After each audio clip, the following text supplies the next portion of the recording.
Okay, Ian, how would you describe the human dark side? Yeah, so I mean, there's a lot of ways to look at the dark side of kind of humanity in general. My focus is generally on personality. So when I'm talking about like the psychological concept of personality, I'm talking about enduring, stable ways that people think, act, and feel. So, I mean, there's all sorts of other dark sides you could look at. You could say, what's the dark side of motivation? Like, why do people do things that are dark or destructive? You could look at the dark side of intelligence. Like, why do smart people do really destructive things sometimes? But then when we're looking at the dark side of personality, that's that like really consistent way of thinking, acting, and feeling. So these like common patterns that people will have in the way they act and what they do over time. So instead of looking at like one single event of bad behavior, looking at these like really common patterns. And so when you're looking at personality, that can also be looked at in a kind of positive, bright side way. Like, why do people tend to succeed in work? What are the personality traits that help people be, successful, perform well over the long period of time, Hmm. and kind of have those long patterns of success? But then you can also look at those destructive patterns, because what we do find sometimes is when people like cause this kind of trail of destruction, it's a common pattern. Like, people treat people Hmm. the same way over and over again. People have the same types of conflict over the same types of things over and over again, that are rooted in the way they understand themselves, understand other people, relate to their environment. So people tend to get pissed off about one thing. If it happens once, that's something that, everyone gets angry, everyone has fights, everyone has arguments. These things Yeah. happen sometimes, different people, different environments. But if over 10, 20 years, you're, causing the same trail of destruction, you're having the same arguments with different people in different environments, then sometimes it might be worth looking at, is this a pattern that is intrinsic to me, or is this something that is everyone else's fault in the world? So when we look at the dark side, we're looking at those enduring patterns, those enduring kind of consistent traits that cause destructive behavior.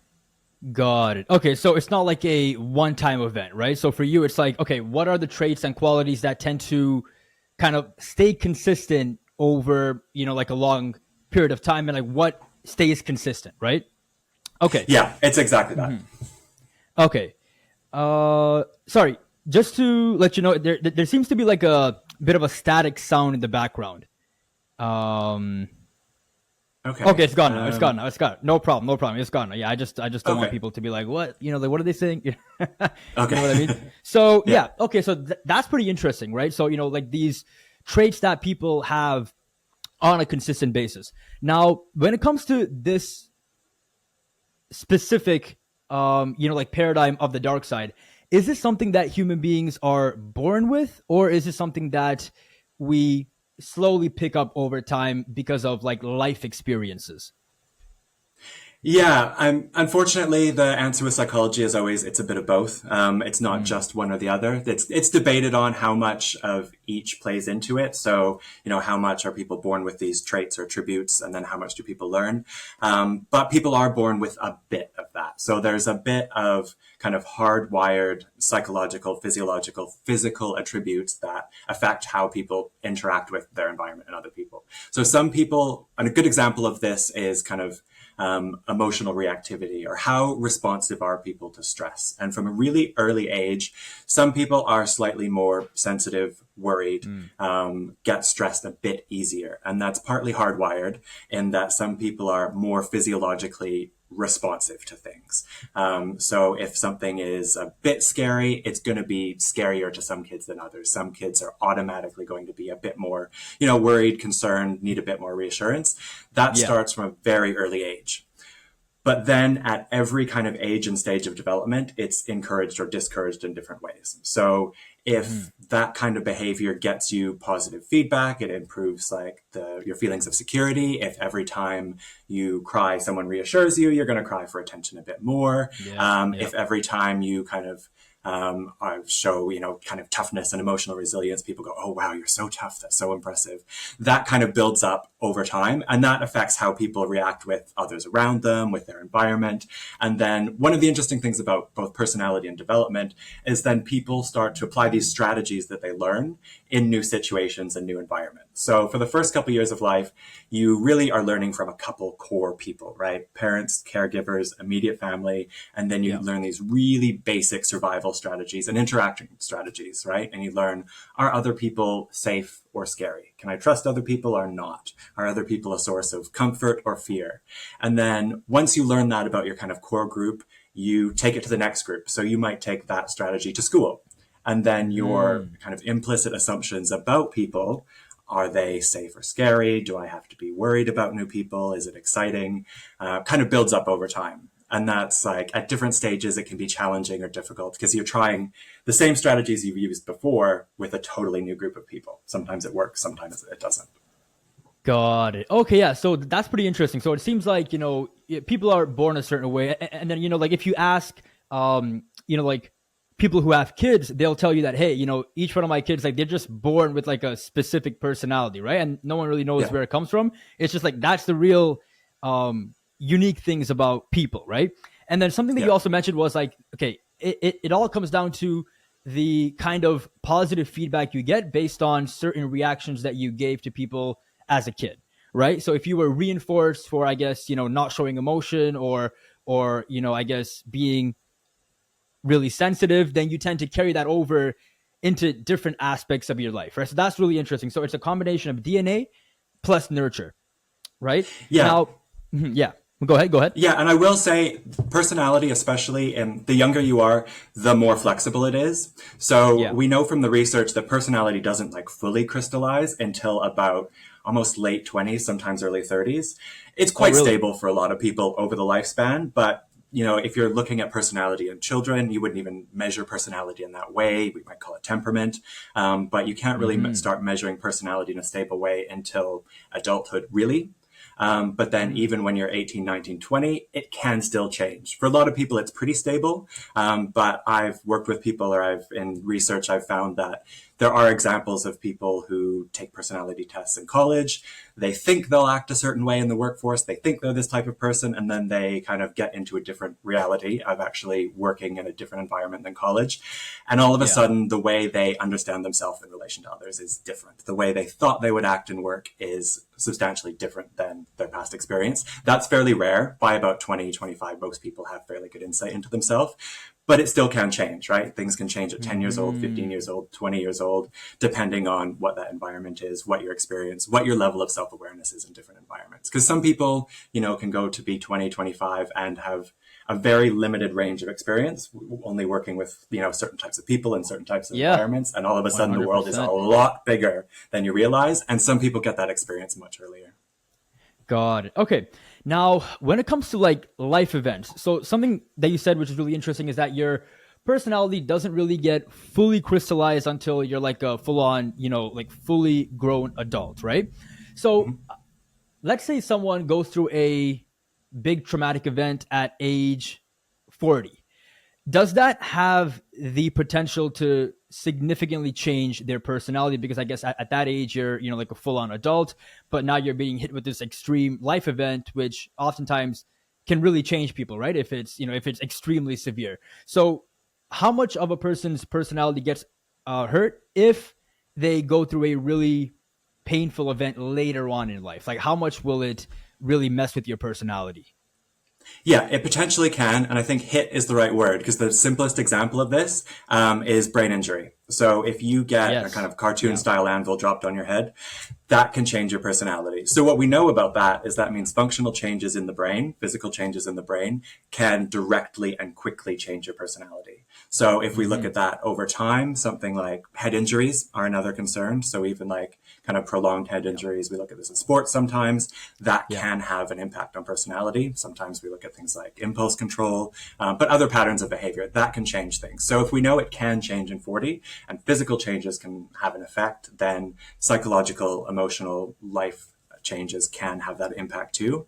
And also really effective therapeutic environments can have that effect too. Not overnight, like you can't change someone from kind of a therapeutic intervention in a day, but really effective, well-structured, well-organized kind of interventions can have that effect over time. And it's not, you flip a switch and someone's personality is radically different, but really deliberate kind of focused interventions can make those changes. It takes a lot of work from the person. They have to want to do it. They have to participate in it. They have to work on changing behavior over time.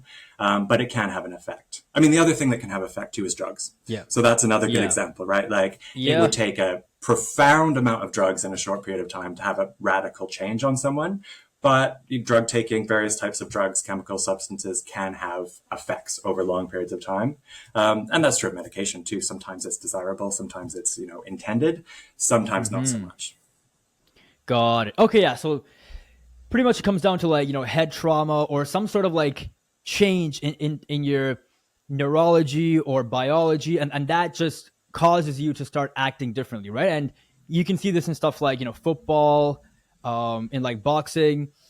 Like if you've suffered a lot of head trauma, it can significantly alter your reaction to things. Like they talk about stuff like CTE, so that's a really good example there. And then obviously drugs, right? That's something that people really struggle with because it's a high that's pretty much impossible to get in any other aspect of life in a natural way, right? So that's why they keep getting hooked on that, right? Now, and what about if you... Sorry, interrupt. Just one more thing. Functional improvement is possible as well too. So things like being like exercise, really good cardiovascular kind of healthy exercise over the long term. If you're improving your physical health and the health of your brain, that can have functional improvements too. So it's not just damage. It's not just bad stuff that can happen by, really healthy, effective lifestyle choices that improve your overall health and fitness can help improve your kind of mental and physiological functioning as well.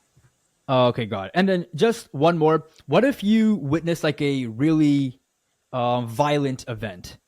How much does that impact your ability to, I guess, keep your personality stable? Because again, that's another huge problem, right? If people go to war or if they've been through a really violent situation, it can have an impact, right? So like what happens there? Yeah, post-traumatic stress disorder, that is not my field as much, so I can't speak to the details of that. But that's another great example of events like that can be one event, or it can be a kind of prolonged exposure to life-threatening scenarios, that kind of thing, can have a really profound psychological impact on people. So another good example. No problem. Okay, cool. That's great. Now, what if someone were to go and tell you, hey, I don't have a dark side, right? Like, what does that say about them? Because, people like to say that, right? Because it's hard to admit because people don't want to be bad in general. So what if people say, oh, I don't have a dark side? Like, what does that say about them? I'd say there's two types of liars: people that lie to themselves and people that lie to other people. Now, I don't want to necessarily say that someone's lying. I guess we're both, right? I guess we're both, yeah. Yeah. So it's probably, it might be a bit of a lack of self-awareness, or it might be trying to project something or kind of explain away something that they don't want other people to know about. And I can imagine all sorts of environments like a job interview where if you said, what's your dark side? Someone would not necessarily be that forthcoming about what they wanted to say all their flaws were. But yeah, I think if we're looking at the kind of dark side of functioning as anything that's dysfunctional, slightly destructive, there's basically any of the positive personality traits in the wrong environment can be destructive or dysfunctional. That can cause all sorts of issues. Like you can be the most well-organized kind of long-term planner who's great at work, who is constantly on top of everything, but you're completely neglecting all sorts of other areas of your life. That is a dark side for some people, and it's a dark side in some situations, right? So you can be the best of the best here, and that can, just by nature of where you're spending your time, your focus, your attention, your energy, cause all sorts of other issues in other places of work or life or other areas. God. Okay, yeah. So it just comes down to a lack of self-awareness, or they're just hiding it, right? Because they don't want you to know. Okay. Yeah, it's usually one of those. God. Okay, so just to be clear, what would you say is the big difference between genuine evil and a normal human dark side? Yeah, that's a question almost more for a priest than me. I'm not sure who can answer that best. I mean, evil is not necessarily a psychological term. Some psychologists have actually used it for particular reasons. But that's why I talk about kind of function versus dysfunction, kind of positive, negative, light and dark sides. So, I mean, evil, if you're looking at it as well, actually, that's a question for you. What would you define evil as? Yeah, that's pretty interesting, right? So evil probably comes down to a willingness to like immorally hurt others for your specific self-interest, or just in general, like immorally hurting Yeah. others, right? Because we can say, oh, hurting people is bad, but like sometimes, like for example, if you're playing sports and you win, you're gonna hurt them pretty badly emotionally, right? I mean, that's not evil though, that's just like a part of the game. So I would say it just comes down to like immorally hurting people. I'm not Yeah, sure that's if fair you enough. share that same definition. Yeah, I think broadly I would share that definition. Yeah. But it's a good example of how, the specific environment or specific context can vary. Like we would generally say murder, probably bad. There's a few kind of very specific Ex- social situations, depending on Exceptions, the I guess. country you're Yeah. in, where Yeah. people will kill other people and it's socially sanctioned. Violence, we'd probably say generally bad if the other person doesn't want to participate in it. But certain sports, violence might be okay. Yeah. If we're looking at boxing or mixed martial arts, Mixed there's a martial arts. very Yeah. specific situation where both Absolutely. people have agreed to participate in the same activity. They know what they're Yeah. doing. They're very skilled at it. That's fine. But broadly, in the rest of society, you can't apply that behavior to your neighbor or to Yeah. someone you don't like at work or something like that. So again, I think that's a good question. Is it this enduring pattern of behavior irrespective of respect for other people, of other people's kind of rights, of your responsibilities to society, of kind of empathy towards other Yeah. people? If you're lacking all of those things, that's probably could be related to a personality disorder. But I wouldn't want to class anyone specifically as evil, especially from a psychological perspective. Absolutely. Um, Yeah. Got it. there's Philip Zimbardo, who I really like. He's written a couple of Okay. good books on that. He originally worked on the Stanford Prison Experiment. He was involved in the American Psychological Association's ethics committee for ages to try and fix the problems that he caused in this one experiment. But he also wrote a really good book called The Lucifer Effect, where he's talking about the situational and kind of broader institutional factors that can lead people to do things that we could quite easily define as evil. So Okay. kind of torturing people, doing things like that in a very specific setting.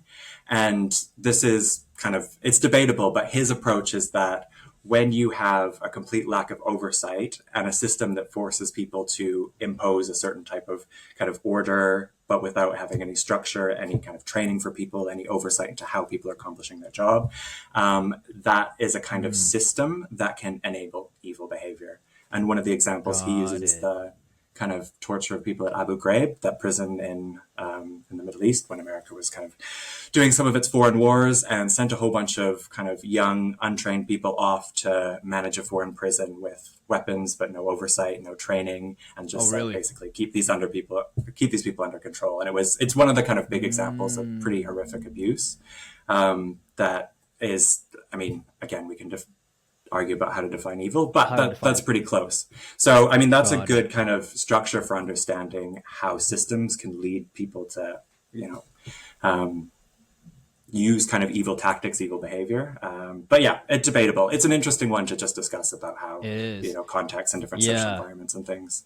Yeah, exactly. Yeah. So like that's, kind of like a philosophical type question, right? Because, we can always talk about, okay, what is actually evil, right? So it Yeah. really comes down to how you view evil. And then when it comes down to the human dark side, it's about using that energy in a way that helps, our society, right? So it all comes down to how you Yeah. choose to use it. I guess that's the main difference here, right? Because so much of human beauty comes from that exact same source, right? And human destruction comes from that exact same source as well. So it just comes down to how you choose to use it. I guess that would be probably the main difference, right?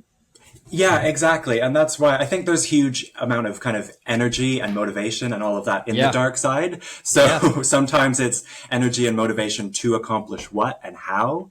And in some cases, you need really specific guardrails, because there's some people who are very creative, but can be a very destructive force. So they need to be managed Absolutely. within very specific limits, saying you absolutely cannot do this. And if you do, there will be consequences. But there's a lot of people who don't need those same really specific limits. So yeah, how you're kind of managing and channeling that energy for other people, if you're in a workplace, or also in yourself, understanding what your own limits are, or kind of like what environments you are going to work really well in, and then what kind of environments you're likely to derail or fail or be destructive in, because you really struggle to manage yourself or manage that environment, or can't rein it into the kind of socially acceptable and constructive methods. Absolutely. Okay. Yeah, that's always a really interesting topic to talk about. But something that you mentioned is light versus dysfunction, right? Which is something that I want to get into. So, what is the big difference between personality traits and personality dysfunction? What would be the difference there? Yeah, so personality traits are really consistent patterns of behavior. So these, if we Yeah. look at kind of conscientiousness as a trait, conscientiousness is being well organized. It's having the capacity to plan in the long term. It's liking and focusing on order and structure and kind of motivating yourself and potentially other people. So that kind of order, the dark side of that is perfectionism, right? Like if you're very conscientious and you tend to be very good at spotting Yeah. details, managing problems, being aware of what could go wrong and fixing it, that can be really useful. But if you focus too much on detail and forget about what you're trying to accomplish, it can be perfectionism that is destructive, right? If all you do is focus on other people's mistakes and highlighting them, that causes issues. It pisses other people off. So if you're focused on like the detail without remembering the objective, that's a good example of how that can kind of turn into a dark side. That often happens under kind of stress and pressure too. So in more extreme environments of threat, pressure, stress, the dark side is more likely to come out. But that's a good example of a trait. Okay. Dysfunction is an outcome. So it's not necessarily a pattern of behavior, but you might look at personality functioning in terms of self-direction. So can someone motivate themselves towards something? It doesn't matter what it is. It could be making friends. It could be success at work. It could be writing something. It could be any sort of endeavor. Can you have that level of self-direction? And that's a kind of level of functioning. If you have no capacity to do that, basically you get out of bed in the morning and you don't know what you're going to accomplish and you never manage to accomplish anything day after day after day, that's a type of dysfunction. And that can Uh-huh. happen both, and that can happen on any level of the dark side, right? That can happen because you're so disorganized, you never manage to set a goal. It can also happen because you set a goal that's so impossible, you'll never get anywhere near accomplishing it. So those are kind of two mirror dark sides of the same personality trait. Another type of dysfunction is about empathy. So, do you have the capacity to understand other people's perspectives, their needs, their goals, objectives, what they're going for?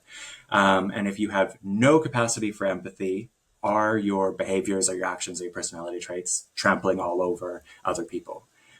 So if they are, if you're kind of completely ignoring what other people need, having respect for their kind of integrity, dignity of the person, then that is dysfunction. Another one, these are kind of general lifestyle ones as much as at work. Yeah, yeah, for sure. It's Intimacy. great. Like, can you develop and maintain relationships with other people over the long term? That doesn't mean having a ton of friends. It means at least can you form a couple mutually satisfying relationships, whether that's, intimacy, workplace, friendship networks, however it is. Dysfunction is when people can't find a way to connect with anyone ever over anything. And these all happen in levels, like people are kind of better or worse at these over their kind of lifespans, depending on where they are. But these are types of dysfunctions, basic kind of life tasks. Can you do them or can you not do them? If we're at the lower end and people are struggling to do any of them, that kind of severe dysfunction is often when people are looking for psychological intervention, right? They're like, I don't understand people at all. I can't maintain any relationships. Everyone Uh-huh. gets pissed off at me or I piss everyone off and I Yeah. can't hold down a job. All of those kind of types of dysfunction. But then the traits are the specific patterns of behavior that are linked to that or not. And so the types of functioning or dysfunctioning will be linked to that. So if you're one of the other personality traits is kind of curiosity, openness. So the spectrum of that is either liking kind of consistency and structure or liking to learn new things all the time, wanting to, get new information, learn new things, learn about new people. So if you're have high openness and you want to learn lots of stuff that can be useful and functional if it helps you, learn new things at work, accomplish your job in better ways, meet new people, learn about other people. But if you're so constantly distracted that you can never do something for more than 10 minutes, that can be dysfunctional, right? So the same kind of mentality, the same kind Got of it. cognition, the same emotion can lead in different ways that are either functional or dysfunctional. Okay. Yeah. That's okay. Cool. Yeah. So personality traits are traits that tend to be quite consistent over time, which is pretty much what you spoke about a bit earlier, right? So having, Mhm. for example, if you're like extremely conscientious and you're like a really focused hard worker, that's a trait that tends to be quite stable over time. And then obviously the flip side is, being too much of a perfectionist, right? Where you can kind Yeah. of really start to like annoy people. You're, like because you're too like neurotic about your work, right? So that's, I guess, the flip side of that. And then with dysfunction, it's more about the outcome, right? Yeah. Like you mentioned stuff like, if you don't have an ability to get motivated and you just kind of sit around and there's like no sense of self direction, or if you lack Hmm. empathy and you just don't know how to really empathize with other people, and if you can't engage in any sort of like intimacy stuff like that, right? So it's more of like a, I guess, fixed type trait that tends to need a bit more psychological help with someone who's specialized, because it's something that it's not like a normal, as you mentioned, personality trait which has that good and dark side, right? Because obviously with the traits, people who are extremely perfectionists, I mean, they can probably like turn that off as well. But if you're having like a personality dysfunction, it tends to be, as you mentioned, more of an outcome and quite fixed. Would that be accurate? Yeah, exactly. And if you want to work on something, you'll work on functioning probably more than personality traits, because those personality traits, I mentioned, they can change over time, but those kind of Yeah. functional behaviors are what you'd want to work on and what you'd want to focus on. So if you're like, I want to improve this in my life, look at some sort of functioning and look at the behavior that helps change that. So, if you want to Absolutely. have better relationships, what are the day-to-day behaviors that I can, change, look at, work on to improve that for myself? God. Okay, that's great. Now, something else that you speak about when it comes down to a person's, like personality, is that it's much more effective to change your environment than to change who you are, right? So, can you go a bit deeper on this and just tell us why is it really important to understand this? Yeah, that's a big part of that is self-awareness and then understanding Yeah. how you connect and relate to your broader environment. So, like we've talked about, changing your personality is really, really tough. It can only happen Yeah. in certain circumstances. Absolutely. And other than, with some exceptions, it's hard to do. So looking at changing your environment, a good example of that might be a job, right? If you, especially say it's your first job and you think, I want to work in a startup, I want to work in a fast-paced culture, I want to make a whole bunch of money, I want it to be really exciting. And then you get into that job and you realize, okay, this is not Hmm. quite what I thought it would be. I need some more structure. I need some more order. I need someone to tell me what to do a bit more. And this is way too chaotic for me. It's, especially if this is early in your career, you can figure out what works for you, figure out what types of roles and environments are fit well with your personality. You might think, okay, I maybe need a different type of job. Now, that's not necessarily encouraging people to just, if a job isn't a perfect fit, immediately quit, try and find something else, keep jumping from job to job until you find the right Yeah. one. But Hmm. to use that opportunity to think about what's working and what isn't working, and whether those are really core parts of your personality that are reasons that there's a huge mismatch, or if it's something that you can change, right? If it's like, Yeah. are these skills that I can learn? Is this something that I can develop? Is it because I'm in an unfamiliar environment where I don't know anyone? Can I learn all this stuff? Or is it because I just need more structure? I'm a very conscientious person and I need an environment that is a better fit for that.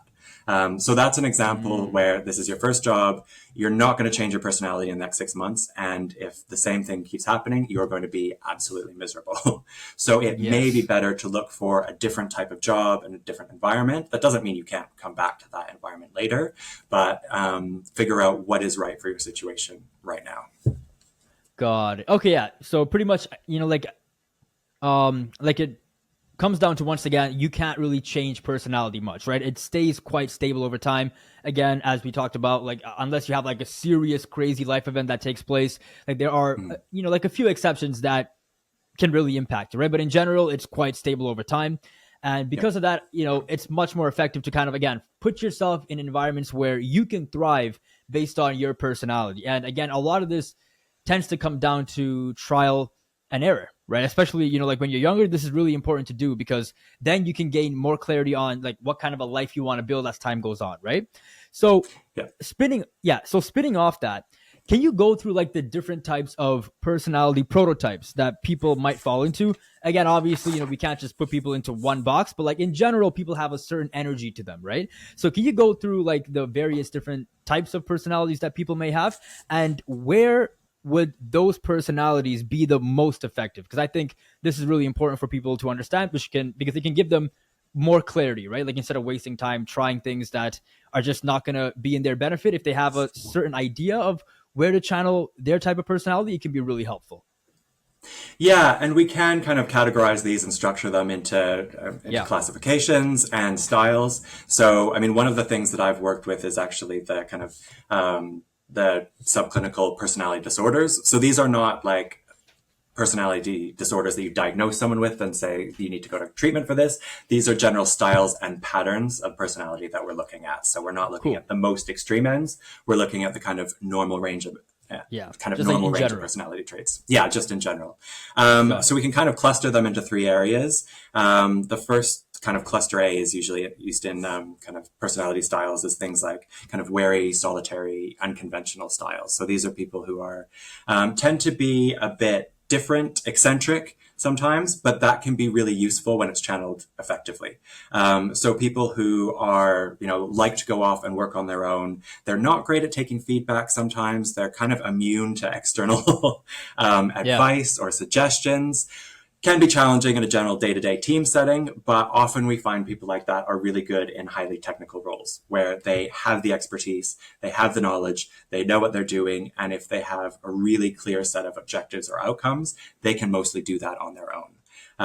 So that's one style. The other one is the kind of paranoid, or I've called it kind of wary personality style. So people that Okay. are suspicious and constantly looking for people who are untrustworthy, problems, issues. Now, that's okay if you're looking for security threats, right? Like if you Yeah. are maybe in areas of the military, if you're in areas of cybersecurity, risk management, maybe some sorts of health and safety. If it's managed effectively, there are all sorts of roles where if you're looking for stuff that goes wrong, there are places that things go wrong and things that can be fixed. So that's a good example of channeling it effectively. Like if you're constantly paranoid that your colleagues are plotting against you, that's going to be an issue.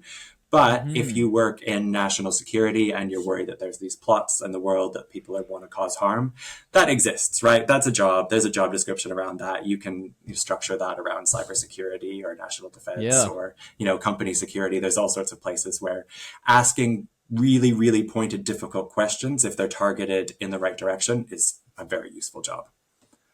Got it. And then I think you mentioned that there were three, right? Yeah, so there's three clusters, and I've got about 11 kind of prototypes, styles that I won't go over them all, but I can give a few examples of each in different clusters. Those are in the same kind of eccentric kind of Okay. cluster. Got it. But then the kind of traditional one that people kind of associate with the dark side is the more destructive one. So these are, people that can sometimes be referred to as like narcissists, histrionic, antisocial. But those are the kind of more outward looking, aggressive kind of traits where people tend to want to manage other people, manage relationships, and control social situations. Like first cluster I talked about are very kind of standoffish, more avoidant when it comes to that. But Yeah. we can look at the subclinical elements of that. Like if you look at the kind of normal range of like risk-taking, thrill-seeking behavior, it's not necessarily psychopathic, but it's people who aggressively like to take risks, who like to be in a bit of danger, who like a bit of conflict and enjoy that.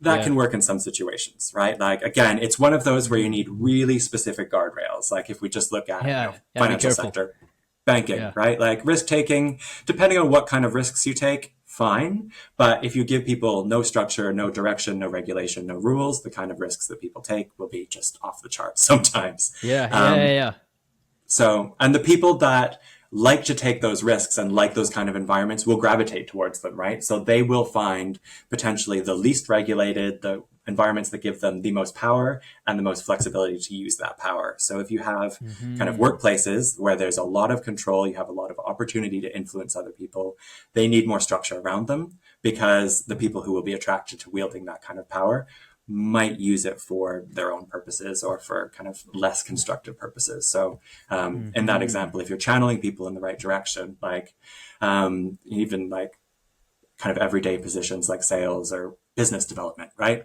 You're Yeah. kind of in a very outward focused role where you have to be having conversations with all sorts of people. You might have to manage the conversation, manage the relationship, be slightly dominant when it comes to putting across your point of view, sharing your message. If you're trying to win Yeah. clients, win customers, you need a bit of that. but you also need some constraints within that because you need to go back to the company and say, okay, here's what I promised. Some of it Yeah. we actually have to do. So you need to be able to maintain those relationships with the people who are delivering those products in the company, building the products in the company, or managing that. So those kind of guardrails are useful. God. Yeah. Okay, great. Yeah. So like you mentioned that, like you have, more prototypes, but obviously we can't go through all of them because like we only have Yeah. so much time together, right? But we will link all of that down below because that's extremely important, right? So the ones that you went over right now was like solitary, right? Which, Yep. many people can definitely connect with. Like they don't really take feedback that well. They kind of tend to be a bit different. They're a bit more like eccentric, as you mentioned, and technical roles, which kind of help them be independent and just kind of operate on their own. They tend to be really, really good at that, right? And then if you have people that are quite paranoid, putting them in situations where they're on the lookout and they have to look for certain threats in different industries, they tend to be really good in there because again they're wired for it. And then we talked about the ones where they're extremely like high energy, they take a lot of risk, they tend to like chaos. Obviously this is a really interesting personality type because again it can go in either direction, right? Because again, Yep.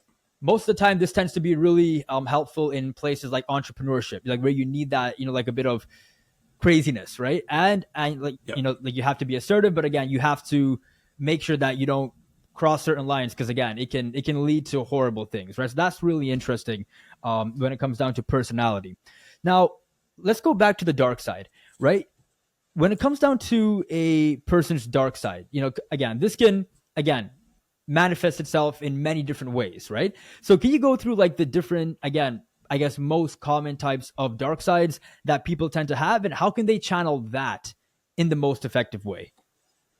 Yeah, that's a good question because I think and sometimes the discussion kind of centers around stopping or preventing dark side behaviors, but I think the Yeah. more productive way is to channel it because people have this like Yeah. energy that they need to spend I somewhere. agree. So if you just try and tamp it down, it kind of like it can fester. That like people need Yeah. an You feel outlet to suppressed. spend that. It's not, yeah. Yeah, yeah, Yeah. exactly. But if you have something that feels better or feels productive or feels useful, a kind of area to spend that energy instead of just tamping it down, then that can be way more productive. So, I mean, the Absolutely. paranoid example is a good one, right? Like, if Mm-hmm. people are naturally suspicious, then there are definitely areas where that can be useful. Like, if you have a really keen sense of danger, focus that on an area where there potentially is danger.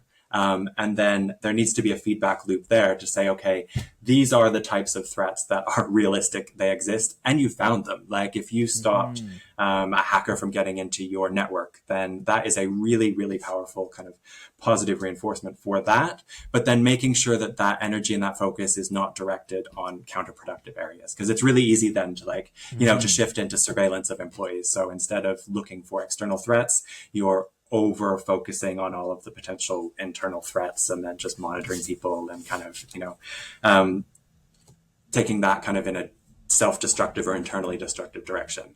The perfectionism is another good one, right? Like if you don't give people who are very conscientious and perfectionistic specific tasks with like success outcomes and deliverables and what does good look like, then they'll try and Mm. fix everything, and that's like a kind of dispersion of that energy. People will try and Yeah. focus it everywhere and making things perfect at every level. But if you say this is what we're trying to accomplish, here's what a good example looks like, here's what good enough looks like, we can get it to 90%, it doesn't have to be 110%, Yeah. then that's a good way to spend that energy. But a lot of that, Cool. especially in the workplace, is kind of good management and good leadership, right? Is Okay. understanding people's kind of unique traits, peculiarities, like how they like to direct their energy, and giving them enough guardrails and enough focus that they can run with that. Another example, actually, another kind of style is the kind of people pleaser style. So the kind Mm. of sensitive, selfless style, I've called that. But it's one that often gets overlooked as a dark side trait because it's not destructive, it's not aggressive, it's not necessarily in It your can be. face. It can be. Well, that's the thing. It can be Yeah. because it can be a bit kind of over badgering, over kind of Yeah. overly concerned with how Yeah, it everything can be is, and it can fake be and people might not like you anymore if they realize that you're kind of just, pleasing them and not really being you. You know what I'm saying? yeah, exactly. Or it can come Yeah, across as passive aggressive. Exactly. So there's loads of absolutely. ways that, needing everything to be kind of perfect in an interpersonal perspective, needing harmony in the team, needing people never to argue, can end up having destructive and even kind of authoritarian traits. It's one of the good examples of like how teams can get very destructive together. So you can have a kind of psychopath in charge and then a whole bunch of people who don't want any disagreement and who are really dedicated to harmony within that team, even though it's a hugely, hugely destructive team, right? So you've got a whole bunch of people who are keeping everyone else in line because they just feel the need to keep everything cohesive, no matter what direction people are going in, no matter what direction the team is going in. So you can have people enabling really bad behavior because they want to do good. So again, that's where you need to channel that effort, that energy into positive, constructive endeavors and things that are, helpful instead of ultimately harmful. Okay. Okay. Great. Yeah. So like as you mentioned, we went through like three types here, which is again paranoid, which again comes down to channeling that in areas that allow you to seek out or find danger. And then your ability to do that, helps you move up or again helps you do really well in your profession. And the other one was being a perfectionist. Having tasks and like structured clarity, in terms of goals on like, okay, this is what we're looking for. And then if you can hit this, we're good. Right. So they're not like overly concerned about, trying to always, find a way to make it better and then just wasting time and then eventually, going in reverse and stuff like that. Right. Yeah. And then you mentioned people pleasing, which is really interesting as you spoke about. People don't view that as like a dark side. Right. But again, it can be something that, people don't like in you because it can come off as like really fake. Right. But again, channeling that in areas that kind of, I guess, need people to be kind of like a synergizer and more of like a diplomat, like that tends to be helpful there, right? Because you can kind of unify people together, understand all sides, and kind of come to a conclusion. Like it tends to work really well in that arena. Would that be accurate? Yeah, definitely. And the thing you need to bring it all together is trust. So in a group or in a team or in any environment, you need people to be able to trust each other. And you need to know that people are different. They've got their different traits. They've got their different skills and they are channeled in the right direction. And you can trust them to do the job that they've done. And you can also trust what they'll tell you based on how they're doing that job. So you can, you've got your security person, you've got your kind of team builder, you've got your leader, you've got your salesperson, and they are radically different from you, but they're doing their job well and you trust them to do that. So that's why, leadership is one of the core elements of it is to build that trust among the team, because then everyone can channel their energy towards their job instead of double checking what everyone else is doing or second guessing what other people are doing or feeling like you need to be aware of everything because you can't be. So when you kind of have that dispersion of that potentially dark side energy, then it can kind of get destructive and self-destructive and can kind of eat away at all sorts of other things that you don't want it to. Absolutely. Absolutely. Okay. Okay. That's great. And then one other aspect of your work, which is extremely relevant in this day and age, is social media, right? So social media tends to really amplify the human dark side in many different ways, right? It's really interesting when you, I guess, look at it from that lens, right? So can you go through like the different ways the human dark side tends to get brought out into the online world and why is this so concerning? Yeah, so it has its positives and negatives. It can be good or bad depending on what type of environment you're in and how you're using it. But yeah, there is a lot of destructive potential.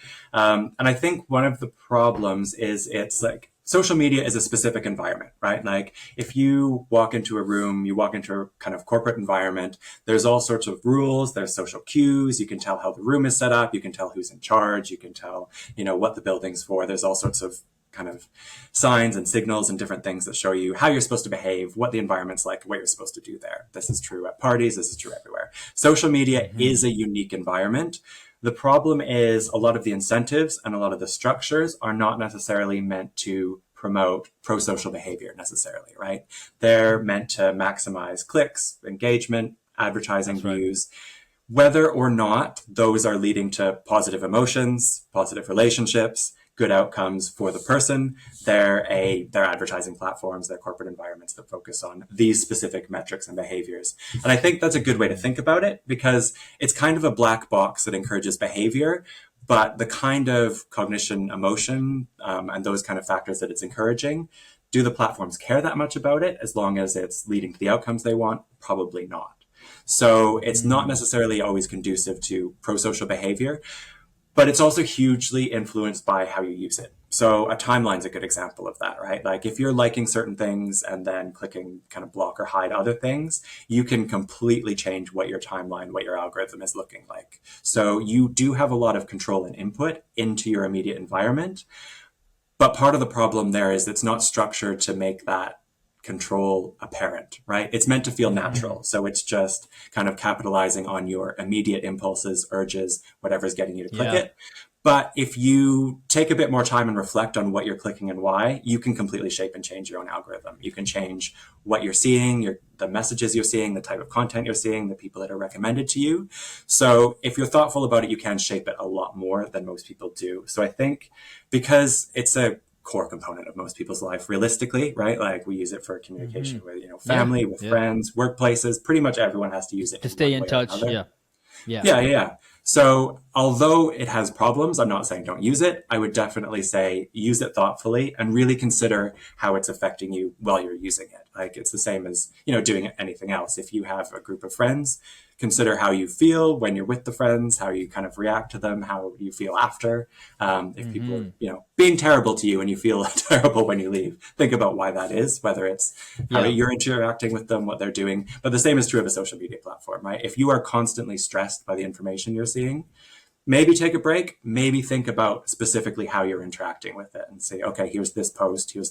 When I do this, I get tons more of this type of topic, which then Yeah. stresses me It's out. so interesting. So After like 2 minutes, the whole thing changes. Yeah.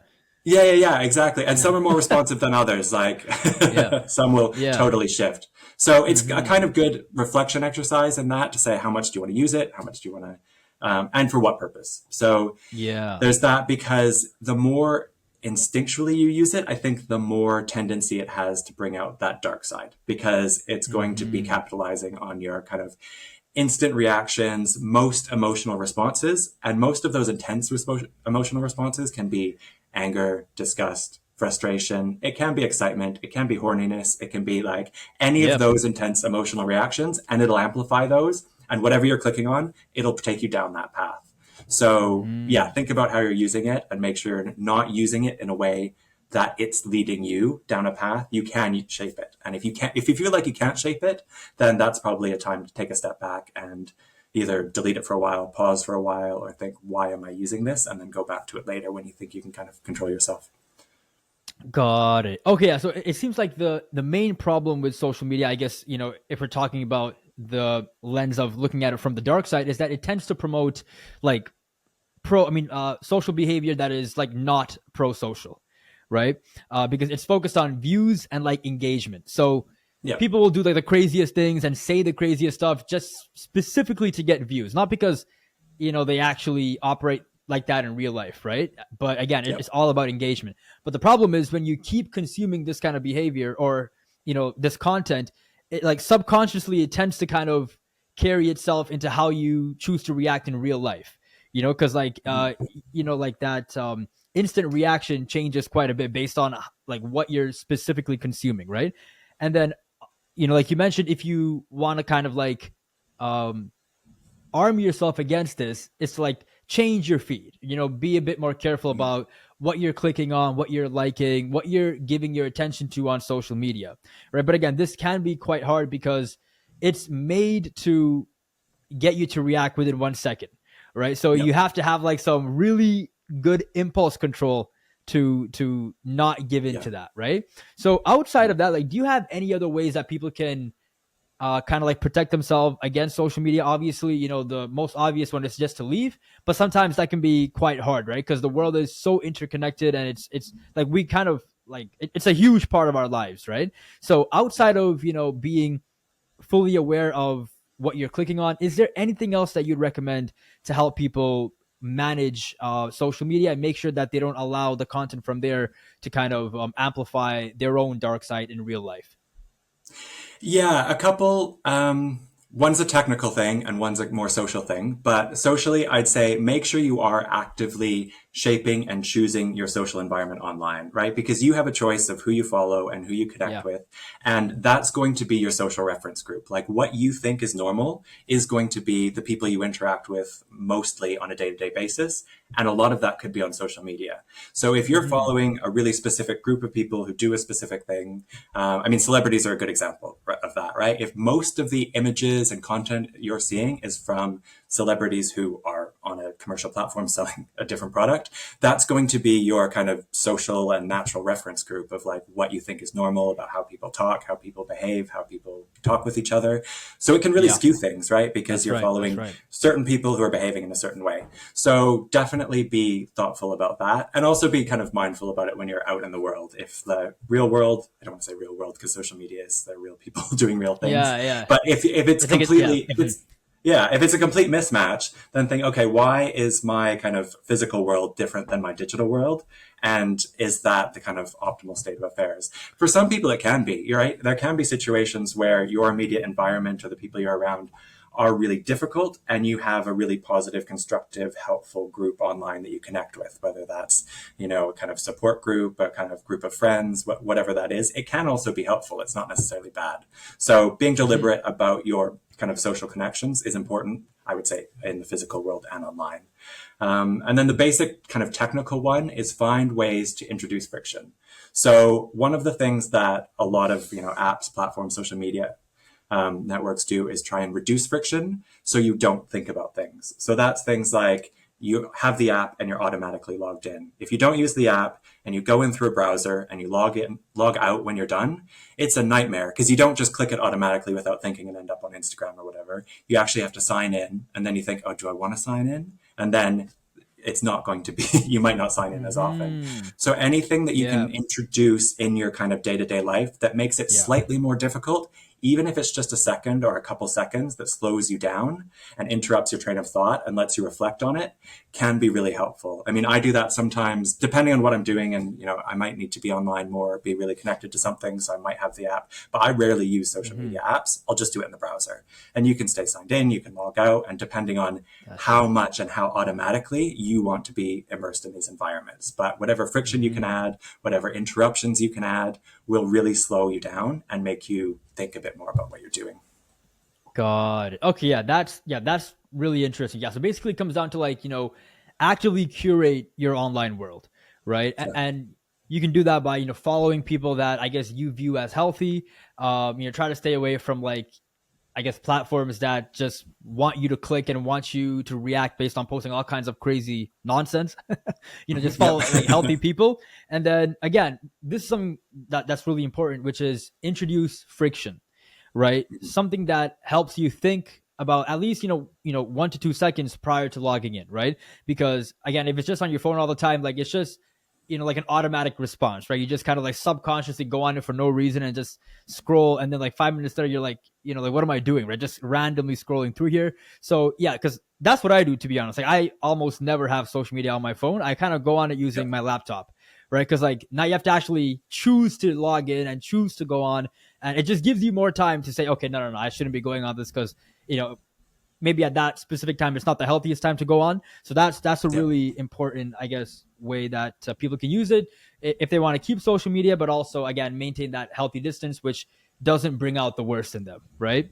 Yeah, and maybe even have different apps. Mm-hmm. So if you've just got like Yeah. one messaging app that doesn't have a timeline, Mm-hmm. but it's just where you talk to your closest friends, family, and people who you always want to have access to you, great. Mm-hmm. Like separate those there, and then have those kind of expanding circles of influence where you might have another app where work people can talk to you, or it might be email, or you've got a separate app that you can segregate and say, okay, Yeah. maybe it's the weekend, maybe it's after hours. This app goes off, notifications are off, and then you've got kind of a wider circle of everything in the world that where people can you'll see this timeline of different events, different things, whatever it is, but you can also switch it off, but you're not switching everything off. You've got this kind of concentric circle Absolutely. of who you want to have access to your brain. Absolutely. Absolutely. Absolutely.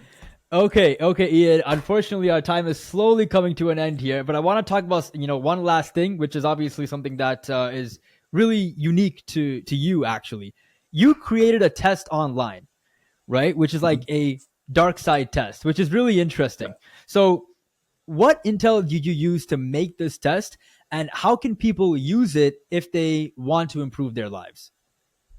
Yeah, so this is a self-assessment test that is about 80 questions, and you can complete the test. It takes about 5 to 10 minutes and comes with a Mm-hmm. customized report based on your results. And these are based on these kind of dark side types that I've talked about, Yeah. personality styles. So It's quite a long psychometric development process to create a test like this. It's been in progress for almost 10 years now, but tested with thousands and thousands of people. So this is, you have the initial set of questions where you test it out with people. So some of them have been corporate leaders. I've done a whole bunch of research with different groups from the armed forces, kind of senior leaders from kind of captain to colonel level.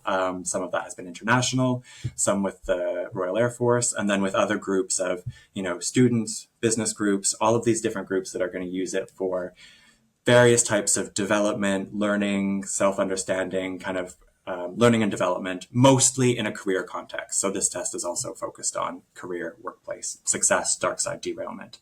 So it's that process of testing it out with various people over the years. And then you can do that to really hone in on these factors, because you can say, okay, this is a specific factor. This is a specific personality style that no matter who you are, where you live, what type of work you do, people answer it in consistent ways. People have very different responses, but this is an underlying pattern of thinking or acting or behavior. So there's that over time. So we've got the quantitative research, collecting data, saying statistically this behaves exactly in this way and the way it's reported. And then it's another process of testing out the reports. So the reports that people are given for feedback are also tested out in a much deeper context with understanding how people understand themselves and how people understand their careers. So that's one of the examples when I talk about, working with someone who was in a business program and then 5 years later, they might have taken the same test in the workplace. And we can say, for 95% of people, these are pretty stable. There's a few examples of people who have substantially changed or report different results. And here's why. So we know we can talk to them and say, okay, why, what factors were affecting you in college, in university, in your workplace, and why do you see yourself differently now? Which helps to give you that specific insight into these factors and how people are working with them and understanding them and relating to themselves and other people.